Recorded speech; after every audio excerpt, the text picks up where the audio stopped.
Okay. Hello everyone, नमस्कार। स्वागत है आपका लोधरी क्लासेस के बीए प्लेटफॉर्म पर।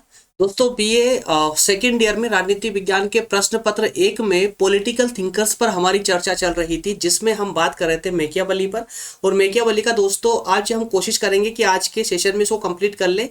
वैसे थोड़ा सा पोर्शन बचा हुआ बच जाएगा आज के लेक्चर के बाद भी। अगर उसमें दोस्तों वैसे वो इजी है, अगर आपको स्वयं अगर सेल्फ स्टडी के माध्यम से पढ़ेंगे तो शायद वो कवर हो जाएगा आपसे, कोई प्रॉब्लम नहीं आने वाली है। क्योंकि मैकियावेली पर जो विशेष बातें थी दोस्तों हमारी, वो जो थोड़ी डिफिकल्ट पार्ट था वो हम कंप्लीट कर चुके हैं। एक इजी पार्ट बचा हुआ है, तो उसको आप स्वयं भी सेल्फ स्टडी के माध्यम से भी कंप्लीट कर सकते हैं। तो छोटा सा एक विचार और है दोस्तों, मानव स्वभाव संबंधी। तो यहाँ इस लेक्चर में हम देखने का प्रयास ये करेंगे कि मैकियावेली का मानव से संबंधित क्या विचार थे। जो जनता थी इटली की, उस समय इटली की जो जनता थी उस समय, उनके समय की या तत्कालीन समय की जो इटली की जनता थी, उन इटली की जनता को लेकर के मैकियावेली ने क्या विचार प्रस्तुत किए हैं। जैसा कि हमने लास्ट लेक्चर में देखा था दोस्तों कि उसने राजा को अर्थात वहां के शासक को वो सभी सलाह दी थी कि जिसमें शासन के संचालन के लिए जिस प्रकार के भी साधनों का राजा इस्तेमाल करना चाहे वो सब उसके लिए उचित है। राजा के लिए अनुचित कुछ भी नहीं होता है। ऐसे विचार उन्होंने राजा के लिए प्रस्तुत किए थे। तो उन्हीं विचारों के परिप्रेक्ष्य में अब हम ये देखेंगे कि उनके जनता को लेकर के क्या विचार थे। देखिए, क्या होता है कि चाहे कोई भी थिंकर्स हो, कोई भी विद्वान हो, अगर अपने विचार प्रस्तुत करेगा दोस्तों, तो वो या तो जनता के पक्ष में हो सकता है या फिर राजा के पक्ष में हो सकता है। और अगर दोनों के पक्ष में होकर अगर अपने विचार प्रस्तुत करेगा तो वहां पर फिर एक लोकतंत्र उभर कर सामने आएगा, है ना। तो लोकतंत्र जैसी तो कोई अभी धारणा आई नहीं थी, यहाँ तक कोई विशेष लोकतंत्र की स्थापना तो अभी हुई नहीं थी। तो इस प्रकार से हमें ये जो पोर्शन है हमारा मानव के स्वभाव से संबंधित क्या विचार थे मैकियावेली के, तो वो थोड़ा सा एक डिफिकल्ट पार्ट पड़ जाता है। इस कारण से थोड़ा सा मैं आपके लिए उसको लेकर आया हूँ, जो कि बहुत ही व्यवहारिक पक्ष में समझेंगे दोस्तों। इसको कुछ भी डिफिकल्ट नहीं होगा, बहुत ईजी पार्ट होने वाला है। छोटा सा सेशन होगा, ज्यादा लेंदी भी नहीं है। तो बने रहे सेशन के एंड तक। और इसको दोस्तों इसी लेक्चर के साथ में हम मैकियावेली को करेंगे कंप्लीट।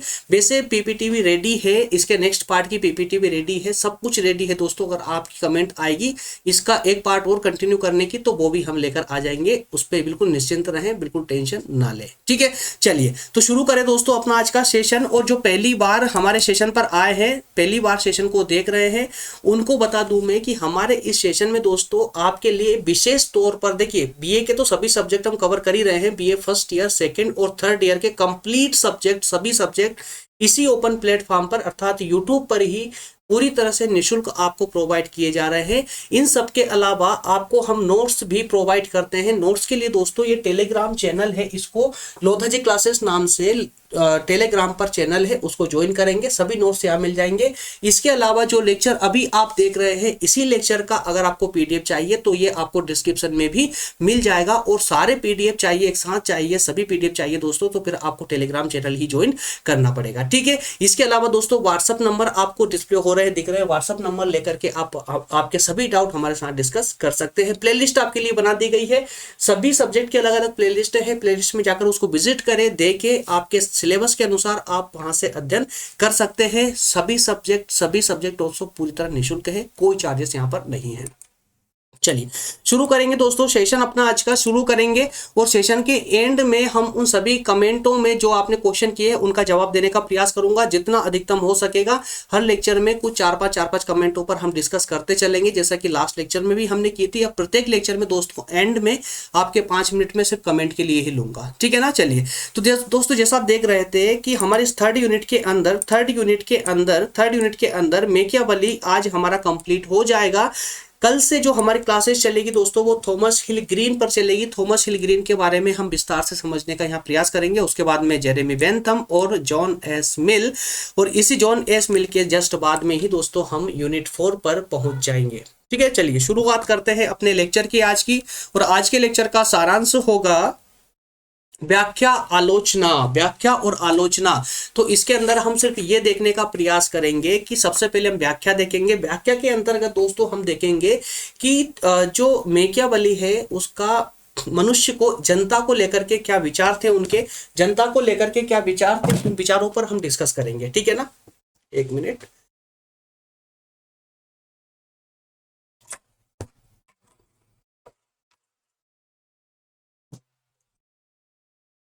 ठीक है, चलिए तो वन बाय वन करके डिस्कस करना चालू करते हैं दोस्तों, डिस्कस करते हैं इस पर। आइए पहले स्लाइड को पढ़ते चलते हैं और साथ में इसका व्यवहारिक पक्ष भी समझते चलते हैं। बहुत इजी है, कुछ भी टिपिकल नहीं है, एक एक बार पढ़ेंगे उसमें समझ आ जाएगा। कुल मिलाकर देखिए हम बात इसमें ये करने वाले हैं कि मैकियावेली जो है जनता को लेकर के, उस समय की जो जनता थी इटली की जनता को लेकर के क्या सोचते थे, किस प्रकार का विचार वो अपने अंदर जनता को लेकर के रखते थे। और अगर व्यवहारिक रूप से अगर देखें, अगर एक शब्द में कहें दोस्तों, तो मैकियावेली का विचार कुछ इस प्रकार का था जनता को लेकर के कि वो ये मानते थे कि जो जनता होती है, जो सामान्य जनता होती है, वो अपने आप में एक स्वार्थी जनता होती है, एकदम स्वार्थी होती है, चंचल होती है, स्वार्थपरक धारणा ही उनके अंदर होती है। अर्थात ये कि जहां उनको स्वार्थ दिखता है जनता को, वो उस ओर ही जाती है। और साथ ही साथ में उन्हें संपत्ति अर्जन करने की जो प्रबलता होती है वो सबसे ज्यादा जनता में पाई जाती है। ये मैकियावेली के अनुसार था, है ना। तो यहाँ पर उन्होंने एक कोड करते हुए एक लाइन भी कही है कि उन्होंने कहा है कि जनता के बारे में, जनता के विचारों के बारे में, कि अगर जनता जो है कोई सामान्य मनुष्य अगर होगा तो वो अपने पिता के हत्यारे को माफ कर सकता है, लेकिन उससे उसकी संपत्ति छीनने वाले को कभी माफ नहीं करेगा। ऐसा उन्होंने कोट करके कहने का प्रयास किया। तो चलिए इनकी विचारों को ही एक एक लाइन टू लाइन जो पॉइंट टू पॉइंट करके हम इसको समझ लेते हैं, पूरा क्लियर हो जाएगा। छोटा सा सेशन है दोस्तों, ज़्यादा स्ट्रेस ना ले, एकदम लाइट लेकर चले इसको, बहुत आसान है। मैकियावेली की नैतिकता, धर्म और राजनीति तथा शासन के स्वरूप का उसका समस्त ढांचा मानव स्वभाव संबंधी विचार पर ही आधारित है। ठीक है, तो मैकियावेली ने जो राजनीतिक स्वप्न देखा है, जो राजनीति अर्थात कहें कि शासन के लिए जो राजनीतिक धारणा उन्होंने व्यक्त की है ना, वो सारी धारणा मानव के स्वभाव पर ही निर्भर है, मानव के स्वभाव पर ही आधारित है, ऐसा कह सकते हैं। तो मानव स्वभाव संबंधी उसके विचार जो है वो तत्कालीन इटली, तत्कालीन का मतलब क्या होता है दोस्तों, तत्कालीन का मतलब होता है उस समय का। तो तत्कालीन अर्थात उस समय, तो उस समय की इटली के स्वभाव, चरित्र और कार्यों पर आधारित है। तो मैकियावेली ने जितने भी अपने विचार प्रस्तुत किए हैं वो उस समय की इटली के स्वभाव या चरित्र या कार्यों पर आधारित है ना। तो मैकियावेली की धारणा है कि मनुष्य स्वभाव से ही स्वार्थी और दानवी प्रवृत्तियों वाला दुष्ट प्राणी होता है। कैसा होता है? दुष्ट प्राणी होता है स्वभाव से ही, मतलब कि मानव स्वभाव से ही स्वार्थी होता है और दानवी प्रवृत्तियों वाला दुष्ट होता है। हालांकि देखिए दोस्तों, कहने में ये शब्द थोड़े कठोर लगते हैं, अजीब से लगते हैं, बेकार लगते हैं, लेकिन वास्तविक रूप से अगर आप आज वर्तमान को भी देखेंगे, हालांकि ये तो काफी समय पहले की बात कर रहे हैं, उस समय की बात कर रहे हैं जब आधुनिक युग की शुरुआत हुई थी, बहुत समय पहले की बात कर रहे हैं जब मनुष्य ने ठीक से जीना भी नहीं सीखा था, उस समय की बात हो रही है। लेकिन आज वर्तमान में क्या सोचते हो इस बारे में आप? क्या वर्तमान में मनुष्य के अंदर इस प्रकार की धारणा नहीं होती? क्या वर्तमान में मनुष्य स्वार्थी नहीं है? क्या वर्तमान में मनुष्य लालची नहीं है? क्या वर्तमान में मनुष्य में दानवी प्रवृत्ति नहीं है? अगर दानवी प्रवृत्ति होती तो महिलाओं को इतना प्रोटेक्शन देने की जरूरत क्या पड़ती, बताइए, है ना। दानवी प्रवृत्ति अगर इंसान में नहीं होती तो आज वृद्धाश्रम क्यों बने होते, बताइए। दानवी प्रवृत्ति नहीं होती तो अनाथ आश्रम क्यों बने होते? दानवी प्रवृत्ति नहीं होती तो कॉलेज में एडमिशन लेने के बाद भी आप अपनी शिक्षा की पूर्ति यूट्यूब चैनल से कर रहे हैं, क्यों? तो ये सब दानवी प्रवृत्तियों का परिचय है ना। अन्यथा ना ले, थोड़ा सा समझते हुए चले दोस्तों, थोड़ा समझते हुए चले कि मैं बोलना क्या चाहता हूं, ठीक है ना। तो मैकियावेली की धारणा ये थी कि मनुष्य जो होता है ना, वो स्वभाव से ही एक स्वार्थी प्राणी होता है, एक दुष्ट, मतलब स्वार्थी और लालची दानवी प्रवृत्तियों वाला एक दुष्ट होता है। मनुष्य की सभी जितनी भी सामाजिक और राजनीतिक कार्य होते हैं, उसके सामाजिक और राजनीतिक जो भी कार्य होते हैं, उनका सबसे जो मूल स्रोत होता है वो स्वार्थी होता है। अर्थात इनका कहने का अर्थ ये है कि मनुष्य जो भी कार्य करता है, चाहे वो सामाजिक कार्य हो चाहे वो राजनीतिक कार्य हो। सामाजिक कार्य का मतलब क्या हुआ कि जब भी वो कोई समाज के लिए कोई कार्य करेगा या राजनीति अर्थात देश के संचालन के लिए भी अगर कोई कार्य करेगा, देश के लिए कोई कार्य करेगा, तो बिना स्वार्थ के वो कार्य नहीं करेगा, बिना स्वार्थ के कार्य नहीं करेगा। कहीं ना कहीं उसका स्वार्थ होना चाहिए, तभी जाकर के वो किसी भी कार्य में सक्रिय हो पाएगा, ठीक है ना। तो सामान्य रूप से मनुष्य कृतघ्न, चंचल, झूठे, कायर और लोभी होते हैं। मनुष्य किसी से तभी तक प्रेम करते हैं जब तक कि उसका स्वार्थ सिद्ध होता है। मनुष्य किससे तब तक प्रेम करता है जब तक कि उसका स्वार्थ सिद्ध होता है। हालांकि बात देखिए, मैं मतलब ये कि दोस्तों ये मेरे विचार नहीं है, माफ करना, ये सब मैकियावेली जो विद्वान है, खैर ये तो विद्वान है, अपन तो कुछ भी नहीं है। तो देखिए इनके जो विचार थे वो यहाँ पर आपको बताया जा रहा है कि मैकियावेली का विचार क्या था जनता को लेकर के। तो जनता इस प्रकार की एक स्वार्थी है, एक स्वार्थी है, बिना स्वार्थ के वो कोई कार्य नहीं करेगी, चाहे वो समाज का कार्य हो, चाहे वो राजनीति का कार्य हो, कोई सा भी कार्य बिना स्वार्थ के वो नहीं करेंगे। इस प्रकार के इनके विचार थे, इस प्रकार के इनके विचार थे। इसी के साथ में ही मैकियावेली के अनुसार मानव जीवन में धनोपार्जन की प्रवृत्ति बहुत प्रबल होती है। धनोपार्जन दोस्तों कुछ टर्मिनोलॉजी ऐसी होती है जिनको लेकर के आप कंफ्यूज हो सकते हैं, लेकिन जब तक मैं हूं आपको किसी भी टर्मिनोलॉजी को लेकर कंफ्यूज नहीं होना है, बिल्कुल भी कंफ्यूज नहीं होना है। टर्मिनोलॉजी क्या है यार, कुछ भी नहीं है। 10 बार आपने मुंह से बोलेंगे वो टर्मिनोलॉजी आपके परिवार की एक सदस्य बन जाएगी, शब्दावलियों के परिवार की एक सदस्य बन जाएगी। धनोपार्जन का मतलब होता है दोस्तों धन इकट्ठा करना, धन का संचय करना, धन को एकत्रित करना, है ना। तो मैकियावेली का मानना यह था कि मानव जीवन में जो सबसे बड़ा जो लक्ष्य होता है एक मानव का, वो होता है धन का संचय करना, धन पैसा इकट्ठा करना, ठीक है ना। तो उनका इस परिप्रेक्ष्य में कहना भी था कि अपनी संपत्ति छीनने वाले की अपेक्षा एक व्यक्ति अपने पिता के हत्यारे को जल्दी माफ कर देगा।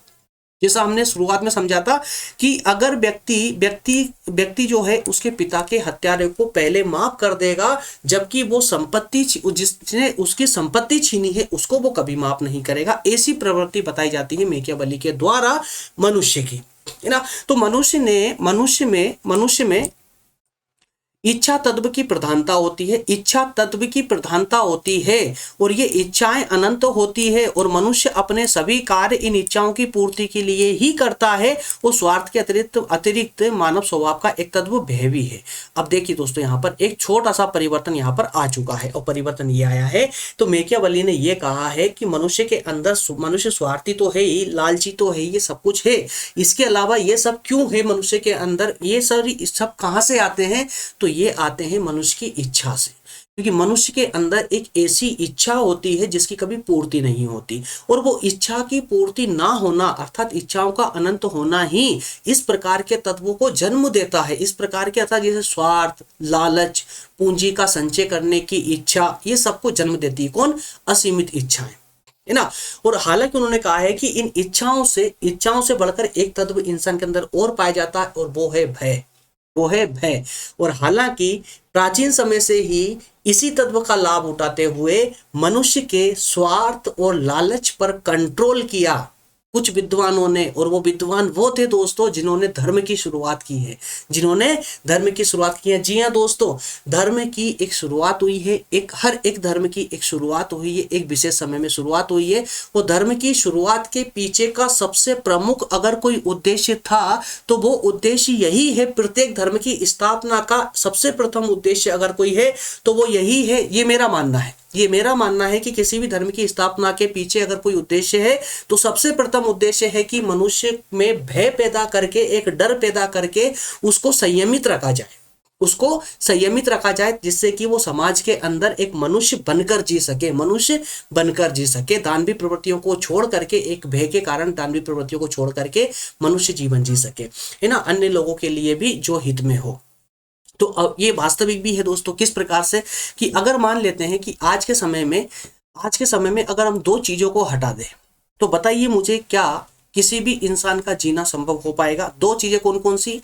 एक हम धर्म का प्रतिबंध हटा दें और एक हटा दें हम कानून को।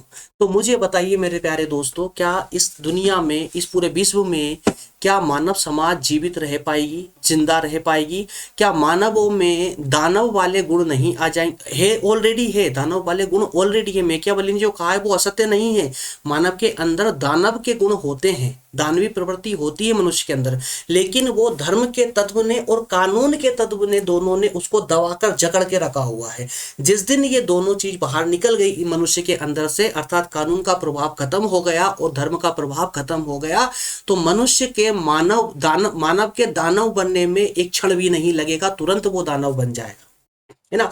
और इसी प्रकार के कुछ दानव तो हम समाज में देखते ही आ ही रहे हैं, जिनको धर्म और कानून का डर नहीं होता है। वो किसी भी दानव से कम जो है जीवन यापन नहीं करता है, वो दानव के स्वभाव को ही अपनाकर अपना जीवन यापन करता है। है ना। तो इस प्रकार के दोस्तों जो मैकियावेली ने कहा है पूर्णतः असत्य नहीं हो सकता।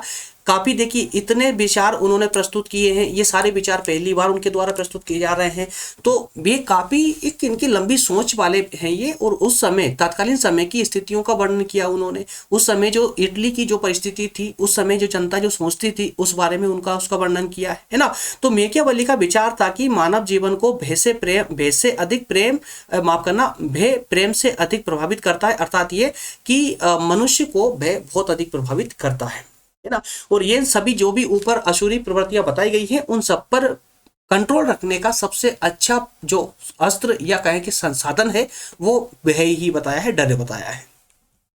तो मैकियावेली की राज्य और शासन संबंधी विचारधारा उसके स्वभाव संबंधी धारणा पर ही आधारित है।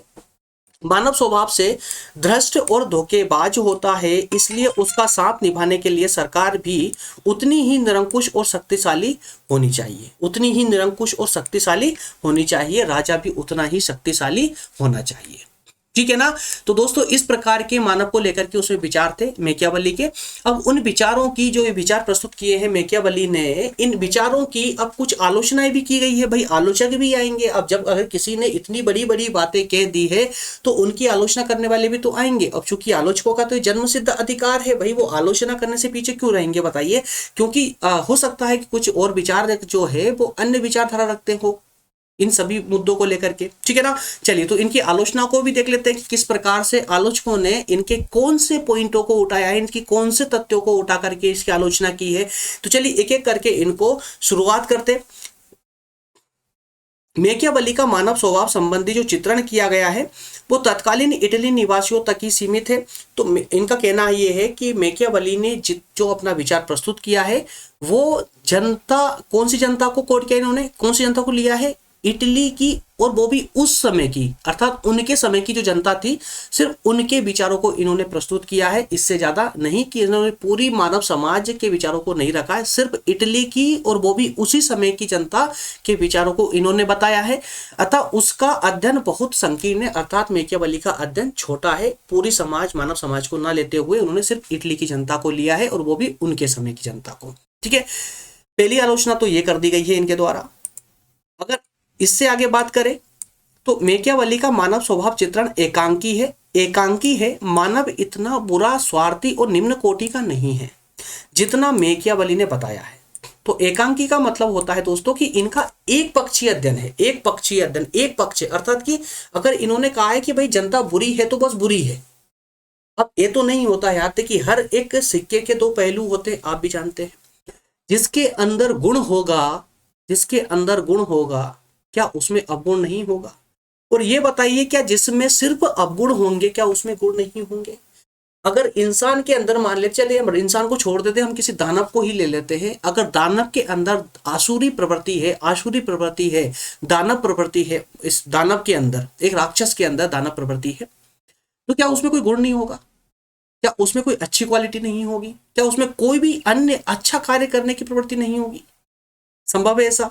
बिल्कुल भी नहीं है, क्योंकि हर एक बुरी चीज के पीछे एक अच्छाई भी छुपी हुई होती है और एक अच्छाई के पीछे बुराई भी छुपी हुई, जैसे कि जलते हुए दीपक के नीचे भी अंधेरा पाया जाता है। इसी प्रकार से दोस्तों हर सिक्के के दो पहलू होते हैं, हर एक अच्छाई के पीछे बुराई और हर एक बुराई के सामने अच्छाई जरूर होती है। तो इसी बात को लेते हुए आलोचकों ने इनके एकांकी विचारधारा की आलोचना की है और कहा है कि मैकियावेली ने मानव स्वभाव को जितना बुरा बताया है, जितना स्वार्थी परक बताया है, इतना नहीं है, इतना निम्न कोटि का मानव नहीं है जितना मैकियावेली ने बताया है।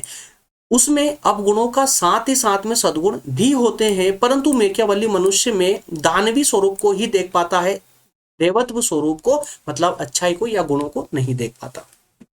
मैकियावेली के मानव स्वभाव संबंधी विचारों में विरोधाभास भी है, अर्थात ये कि मैकियावेली ने जो मानव को लेकर के विचार प्रस्तुत किए हैं उन्हीं विचारों में वो स्वयं भी उलझ जाते हैं, कहीं पर इंसान मानव की जो है तारीफ भी कर देते हैं और कहीं पर उसी पॉइंट को लेकर के, उसी तथ्य को लेकर उनकी बुराई या आलोचना भी कर देते हैं। कैसे कि एक और वह मनुष्य को दुष्ट स्वार्थी कहता है तो दूसरी ओर वह समाज का सुधार संभव भी बताता है। वो बोलता है कि भाई एक तरफ तो बोलते हैं कि मानव में सुधार संभव ही नहीं, मतलब हो ही नहीं सकता, कि मानव एक दानव है, दानव प्रवृत्ति का है, लालची है, स्वार्थी है, कठोर इंसान है, उसमें जो है कोई अच्छा गुण है ही नहीं है। और दूसरी ओर वो बोलते हैं कि मानव समाज का सुधार भी हो सकता है, अगर चाहे तो सुधार किया जा सकता है। कौन करेगा? वो शासक करेगा, अनुचित साधनों का प्रयोग करके, अनुचित साधनों का प्रयोग करके भी ऐसे लोगों को सुधारा जा सकता है। तो यहाँ पर इनके बातों में ही विरोधाभास आ जाता है ना। मेकियावेली के विचार अवैज्ञानिक और तर्कहीन भी है। मेकियावेली के जो विचार है वो अवैज्ञानिक है, तर्कहीन है। वह कोई भी और कभी कुछ अन्य बात कह देता है, अपने अपने विचारों की पुष्टि में उचित तर्क भी नहीं दिए हैं, और वह होब्स की तरह मानव स्वभाव के दोषों को सिद्ध नहीं कर पाया। कल कुल मिलाकर के ये है कि मेकियावेली ने जो भी बातें कही है उसके पीछे उचित तर्क नहीं दिए, उचित तर्क नहीं दिए। उन्होंने सिर्फ कहकर छोड़ दिया, बोलकर छोड़ दिया, अपने विचार देकर छोड़ दिया, बल्कि प्रत्येक विचार के पीछे एक ऐसा तर्क दिए जाना चाहिए जिससे उन विचारों पर विश्वास किया जा सके। ठीक है ना।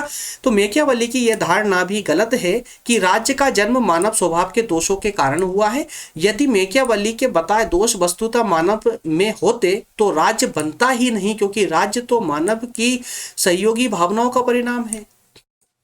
भाई ये बात भी सही है, जैसा मेकियावेली कहते हैं कि इसमें तो दानव मतलब कि स्वार्थ के बिना कुछ नहीं करता। अगर मानव शुरू से ही जो है स्वार्थी परक रहा है, अगर दुष्ट प्राणी रहा है शुरू से ही, तो फिर ये बताइए राज्य का निर्माण हो कैसे गया?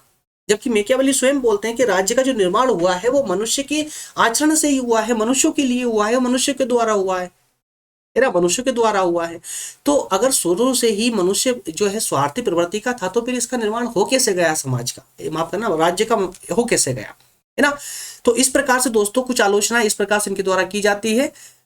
छोटा सा कंसेप्ट था, छोटा सा एक टॉपिक था हमारा जो कंप्लीट हो चुका है। नेक्स्ट पार्ट में हम इसमें बात करेंगे दोस्तों, इसी सीरीज में अब हम बात करेंगे थॉमस हिल ग्रीन की। मैं आपको प्रारंभ में बता चुका हूं, मेकियावेली का एक कंसेप्ट और छूट रहा है, मैं उसको स्किप कर रहा हूं, छोड़ रहा हूं।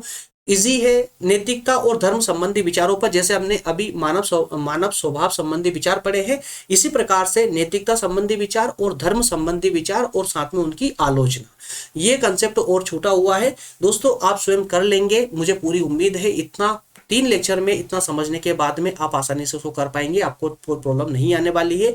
फिर भी अगर प्रॉब्लम आए दोस्तों तो आपके साथ में खड़ा हुआ हूं, मैं आपके साथ में हूं, व्हाट्सएप पर हूं, यूट्यूब पर हूं, टेलीग्राम पर हूं दोस्तों। जिस प्रकार से भी चाहे आप जो है हमारा सहयोग ले सकते हैं, बस अपनी स्टडी जो है वो बहुत ही ऑथेंटिक होना चाहिए, पूरी ऑथेंटिक होना चाहिए, कहीं से कहीं तक कोई कमी नहीं छूटना चाहिए दोस्तों। ठीक है ना। चलिए नेक्स्ट सेशन में मिलेंगे दोस्तों। नेक्स्ट सेशन में जो भी नए दोस्त हैं, हमारे नए स्टूडेंट हैं जिन्होंने अभी अभी ज्वाइन किया है, वो व्हाट्सअप नंबर यहाँ से ले सकते हैं, व्हाट्सअप नंबर ले ले, और टेलीग्राम पर लोधाजी क्लासेस नाम से ग्रुप है, इसको ज्वाइन कर लेंगे तो जल्दी से ज्वाइन कर लें इसको, और सभी क्लास नोट्स आपको यहाँ पर मिल जाएगी। मैं फिर बता रहा हूँ, टेलीग्राम पर लोधाजी क्लासेस नाम से ग्रुप है, लोधाजी जिस नाम से यूट्यूब चैनल है उसी नाम से टेलीग्राम पर ग्रुप है, उसको ज्वाइन करने पर ही आपको सभी क्लासेस के नोटिफिकेशन मिलते रहेंगे। और आज के लेक्चर की जो पीडीएफ है वो आपको इसके डिस्क्रिप्शन में भी मिल जाएगी। ठीक है दोस्तों, अब कुछ कमेंट की बात कर लेते हैं। कुछ कमेंट हमारे पास आए हुए हैं जिसमें कुछ डिमांड भी की गई है, कुछ हालांकि एक बात को लेकर वो संतुष्ट है कि कभी कोई कंप्लेंट तो अभी तक नहीं आई है, कोई नेगेटिव कमेंट, कोई नेगेटिव विचार अभी तक मेरे दोस्तों के द्वारा कोई एक भी नहीं है, और ये हमारे लिए बहुत अच्छी बात है, अच्छा लगता है। सोनम जी के द्वारा एक कमेंट है, सर उत्तर बात थोड़ा सा स्पष्ट करके लिखेंगे ज्यादा बेहतर रहेगा यार। इंग्लिश चलती है ना, इस थोड़ी प्रॉब्लम भी आ जाती है। इंग्लिश हिंदी में, इंग्लिश में हिंदी लिखना, तो उत्तरवाद, व्यवहारवाद, ओके।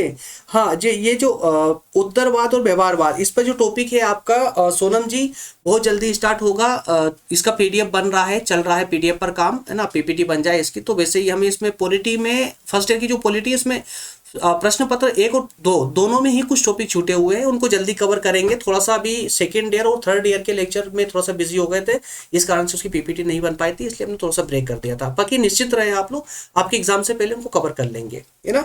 चलिए नेक्स्ट है, नेक्स्ट कमेंट देखते हैं। नेक्स्ट में है आपका हाँ हाँ हाँ हाँ,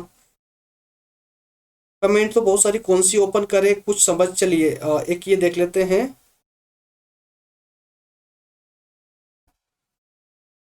ओके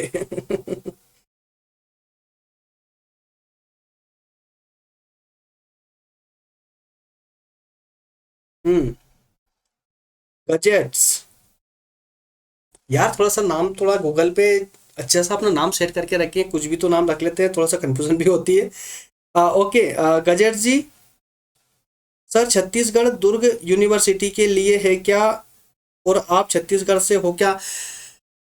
दोस्तों मैं इंदौर से हूँ, इंदौर एमपी से, और यहीं से आपकी क्लासेस को मैं जो है रन करता हूँ। और इसके अलावा कौन सी यूनिवर्सिटी से है तो मैं आपको कमेंट में भी रिप्लाई अभी जस्ट अभी कर चुका हूँ, कमेंट में भी रिप्लाई कर चुका हूँ। और बाकी जिनको ये क्वेश्चन जिनके दिमाग में घर कर रहा पनप रहा है वो भी सुन ले अच्छे से। दोस्तों सभी यूनिवर्सिटियों को कवर करके मेरे द्वारा ये सिलेबस लाया जा रहा है, किसी भी टॉपिक को हम यहाँ छोड़ेंगे नहीं, सभी टॉपिकों पर डिस्कशन होगा। वैसे तो हम जो सिलेबस होता है उसको प्रारंभ में ही डिस्कस कर लेते हैं, लेकिन इसके इस सिलेबस के अलावा भी हो सकता है किसी यूनिवर्सिटी से कुछ टॉपिक छूटे, तो हम उसको दोस्तों इस टॉपिक के जो सीरीज कंप्लीट होती है तो उसके लास्ट में हम उनको भी फिलफिल कर लेते हैं ना, उसको भी नहीं छोड़ते हैं, उसको भी कंप्लीट कर ही लेते हैं।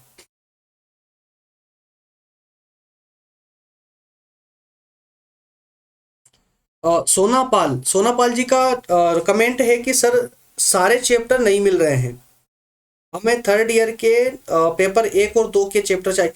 सोनम जी, सोनापाल और सभी दोस्तों जिनको भी ये शिकायत है, हालांकि काफ़ी सारी कमेंट इसको लेकर भी आती है मुझे कि सर आपके लेक्चर नहीं मिल पा रहे हैं, मैं इसी कारण से लेक्चर की शुरुआत में ही मैं आप लोगों को दोस्तों ये जो प्लेलिस्ट वाली जो स्लाइड है मैं आप लोगों को इसी कारण से लेकर आता हूँ। मैं आपको दिखा देता हूँ, एक बार फिर से दिखा देता हूँ। ये जो स्लाइड है दोस्तों ये इसीलिए लेकर आता हूँ आप लोगों को ताकि आपकी ये प्रॉब्लम सोल्व हो सके। मैं हर लेक्चर के प्रारंभ में ही आप लोगों को बोलता हूँ कि प्लेलिस्ट पर विजिट करें, प्लेलिस्ट पर विजिट करें दोस्तों, चैनल में जाए, चैनल में जाकर के वहाँ प्लेलिस्ट का ऑप्शन दिखेगा, उस पर क्लिक करें, सारे सब्जेक्ट आपके सामने ओपन हो जाएंगे और सभी सब्जेक्ट के लेक्चर आपको क्रम अनुसार मिल जाएंगे, आपको कुछ पूछने की जरूरत ही नहीं पड़ेगी। जैसे भी जो भी आप वीडियो देख रहे हैं, जो भी क्लास देख रहे हैं आप, उस क्लास के नीचे जहां पर लोधा जी नाम का लोगो लगा हुआ होगा, है ना, जो आप ये लोगो देख पा रहे हैं, ये इस प्रकार के ये लोगो, है ना, ये लोगो लगा हुआ होगा, इस लोगो पर भी जब क्लिक करेंगे ना आप, तो उस अपने आप वो चैनल ओपन हो जाएगा। और जैसे चैनल ओपन होगा तो वहां पर ही दोस्तों एक प्लेलिस्ट का, ये देखिए इस प्रकार से प्लेलिस्ट का ऑप्शन दिख जाएगा आपको, उस पर क्लिक करेंगे तो इस प्रकार का ही पूरा फोल्डर खुल के आपके सामने आ जाएगा। ये प्लेलिस्ट का सभी सब्जेक्ट वाइज पूरा प्लेलिस्ट का फोल्डर आपके सामने खुलकर आ जाएगा, उसमें अपने सब्जेक्ट के अनुसार अपने टॉपिकों को वहां सर्च कर सकते हो आप लोग। सिर्फ सब्जेक्ट को चूज करें, सब्जेक्ट देखें कौन सा सब्जेक्ट है, उस पर क्लिक करेंगे, सारे टॉपिक आपके सामने आ जाएंगे, है ना। तो इस प्रकार से कंफ्यूज होने की आपको जरूरत ही नहीं पड़ेगी, ठीक है। और पूर्णिमा जी का कहना है कि सर हमको पीडीएफ चाहिए। अरे भाई पीडीएफ लीजिए ना, आपको बता ही तो चुका हूं मैं आपको, डिस्क्रिप्शन में भी पीडीएफ मिल जाएगा, साथ साथ में टेलीग्राम चैनल में जाइए, वहां पर भी पीडीएफ मिलेगा, है ना, कोई प्रॉब्लम नहीं आएगी। इसके अलावा है और चंद्रभूषण जी, चंद्रभूषण जी बहुत बहुत आभार आपका, इनने कमेंट किया है, thank you so much sir, आप बहुत अच्छा समझाते हो। ये हमारी खुशनसीबी है कि हम आप लोगों को समझा पा रहे हैं, thank you so much. Soni passion, Soni passion point, इनका कमेंट है सर 1 महीने में एग्जाम है, कैसे याद करें और कैसे इसको तैयार करें। तो सोनी जी मैं आपको बता दूं कि ज़्यादा परेशान होने की आवश्यकता नहीं है, अभी भी आपके पास समय है। अगर आपने अभी तक सिलेबस को कवर नहीं किया है तो पीडीएफ जो हमारे द्वारा आपको प्रोवाइड की जा रही है उनसे रिवीजन कीजिए, और सभी लेक्चर आपको प्लेलिस्ट में मिल जाएंगे। जो है लेक्चर को कवर करें, मुश्किल से 1 हफ्ते में आप एक सब्जेक्ट को कवर कर सकते हैं, आसानी से कर सकते हैं। सभी लेक्चरों को एक साथ देके पीडीएफ को पढ़े, और मैं आपको इतना यकीन दिलाता हूं, अगर आपके पास अब समय नहीं है तो मैं स्पष्ट तौर पर कह सकता हूं कि अब लेक्चर को देखने के बाद अगर पीडीएफ से भी अगर आप रिवीजन करेंगे बार बार तो भी आपका काम हो जाएगा और बहुत अच्छे नंबर आप ला सकते हैं एग्जाम में, है ना। तो ज्यादा परेशान होने की आपको आवश्यकता नहीं है, आप कर पाएंगे, कर ले जाएंगे। और सोनी पेशन जी आपका एक अन्य कमेंट थी कि सिलेबस जीवाजी यूनिवर्सिटी के लिए मैं आपको बता ही चुका हूँ, सभी यूनिवर्सिटी को कवर कर रहे हैं हम लोग, है ना, किसी को कोई प्रॉब्लम नहीं होना चाहिए। और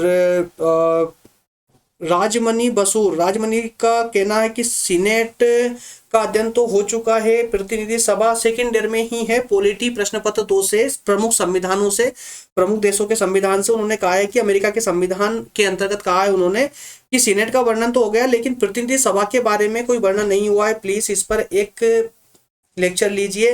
राजमणि जी, इस पर लेक्चर लिया गया है, प्लेलिस्ट में जाकर प्लीज वीडियो को देखें, एक बार समझे अच्छे से। बिल्कुल प्रतिनिधि सभा और सीनेट इन दोनों के बारे में बहुत अच्छे से वहां समझाया गया है सेकेंड ईयर की पॉलिटी के अंतर्गत।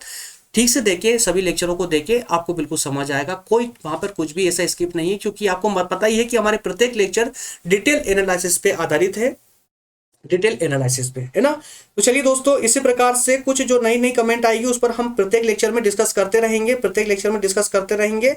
ठीक है, मिलते हैं फिर नेक्स्ट सेशन में, मिलते हैं नेक्स्ट सेशन में। तब तक आप सभी का बहुत बहुत धन्यवाद दोस्तों। स्वस्थ रहें, स्टडी में व्यस्त रहें, एग्जाम आने वाले हैं, जागृत हो जाएं, पढ़ते रहें। कोई समस्या आती है तो हमारा या कोई अन्य गुरु का, किसी अपने अन्य टीचर का सहयोग रहे और अपने स्वास्थ्य का ध्यान रखें। मिलते हैं दोस्तों नेक्स्ट लेक्चर में, तब तक के लिए आप सभी का बहुत बहुत धन्यवाद। Thank you.